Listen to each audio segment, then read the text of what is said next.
来月のガソリン代200円を超えるかもしれないのだ。原因はペルシャ湾の幅わずか33キロの海峡にあるのだ。33キロって、それで日本のガソリン代が変わるんですか？その海峡がどれだけ重要なのか全然分かってなかったです。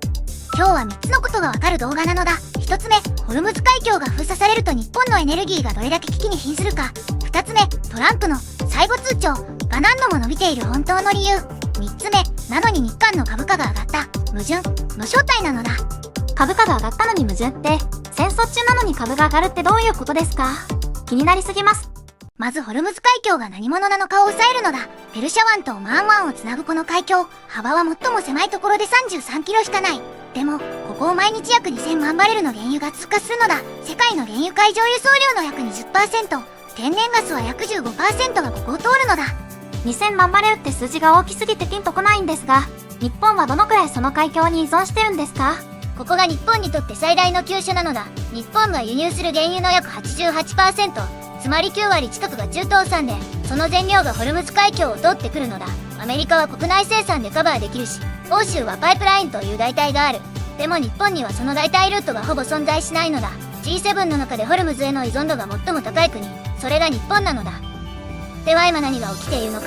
米国とイスラエルはイランに対して軍事作戦を展開中なのだ。これに対しイランは対抗手段として使っているのがホルムズ海峡の封鎖という脅しなのだ。ニューヨークタイムズによると、トランプは不穏当な言葉を使ったソーシャルメディア投稿でイランを挑発し、ホルムズを完全に再開しなければ攻撃すると警告したのだ。さらに電力施設への攻撃さえ示唆しているのだ。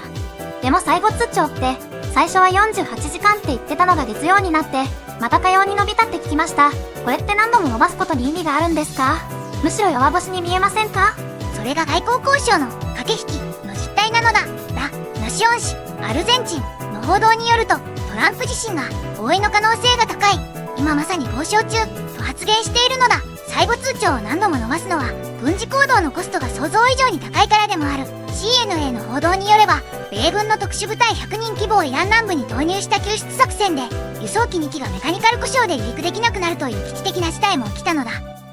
ちょっとここで整理するのだ。この状況、チキンゲームという言葉がぴったりなのだ。向かい合って走る車同士がどちらが先にハンドルを切るかを競うゲーム。トランプは俺はハンドルを切らないと言い続けながら、実は毎回少しずつブレーキを踏んでいる。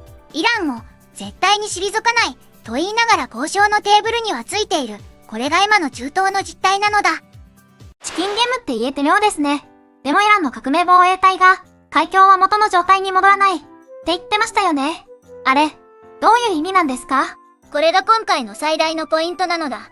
ラ・ナシオン氏が伝えているが、イラン革命防衛隊海軍はペルシャ湾に新秩序を構築するための作戦準備を最終段階に入っていると宣言したのだ。特に米国とイスラエルに対しては元の状態に戻らないとも明言している。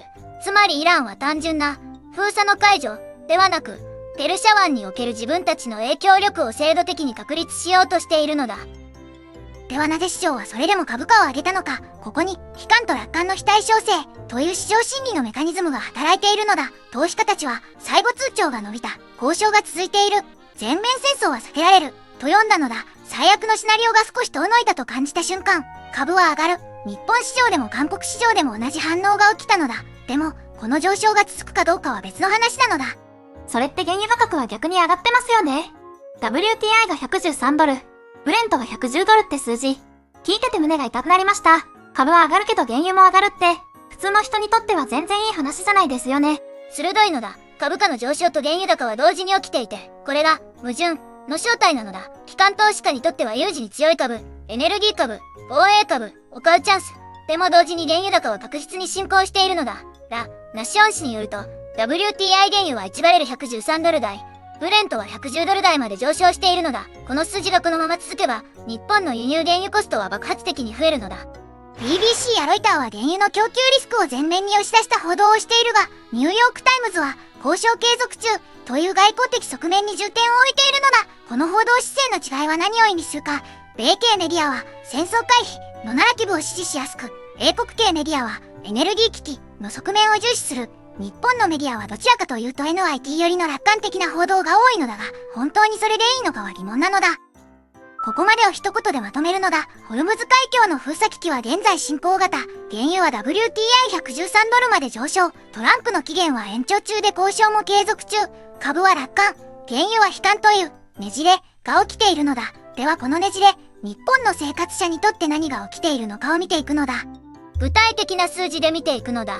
原油が1バレル100ドルを超えると、日本のレギュラーガソリンは1リットルあたり185円前後になるのが過去のパターンなのだ。今の113ドルが続いた場合、ガソリンは200円を超える可能性が高い。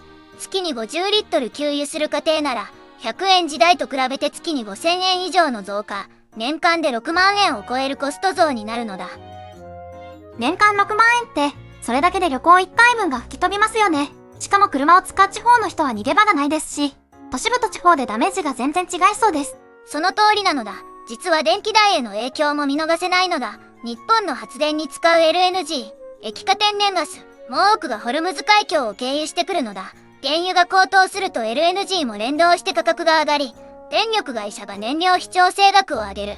家庭の電気代は平均的な4人家族で月2500円から2000円程度上昇する可能性があるのだ。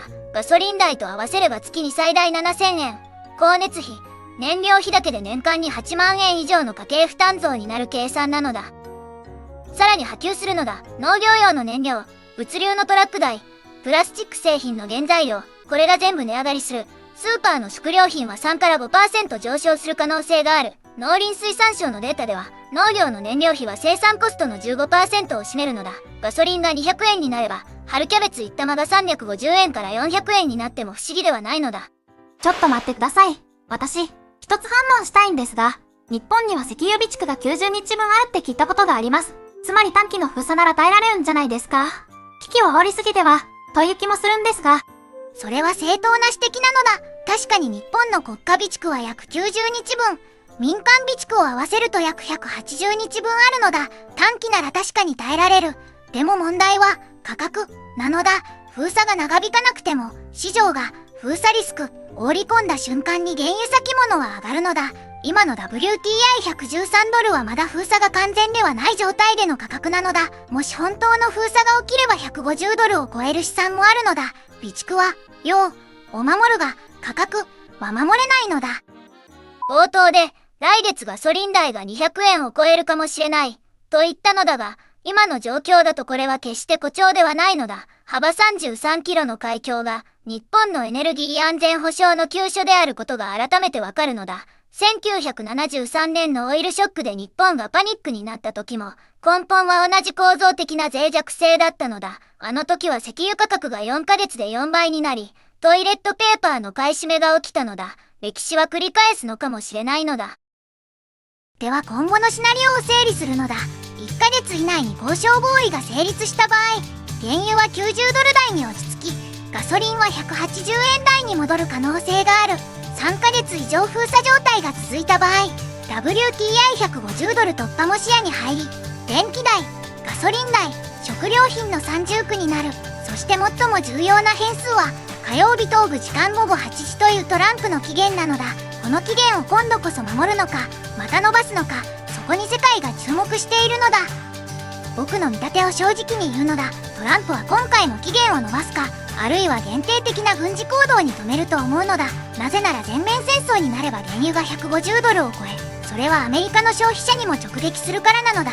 でも注意すべきは、合意しても問題は終わらないということなのだ。イランが新秩序を宣言している以上、ホルムズ海峡の脆弱性という日本の構造問題は今後も続くのだ。エネルギー源の多様化が急務であることは間違いないのだ。今後のエネルギー問題、正直目を背けたくなる内容でしたけど、今日でかなり全体像がつかめた気がします。皆さんはこの状況、交渉成立で一件落着になると思いますか？それともイランの新秩序で長期化すると思いますか？コメントで教えてほしいです。今日終えてほしい数字は一つだけなのだ。88%。日本の原油輸入のうちホルムズ海峡を通る割合なのだ。この数字を知っているだけで中東のニュースが自分事として読めるようになるのだ。チャンネル登録とグッドボタンよろしく頼むのだ。毎週月曜は週初マーケット展望をお届けするのだ。来週も月曜に世界の経済の動きをずんだもんが解説するのだ。ホルムズ情勢の続報も来週お届けするのだ。待っているのだ。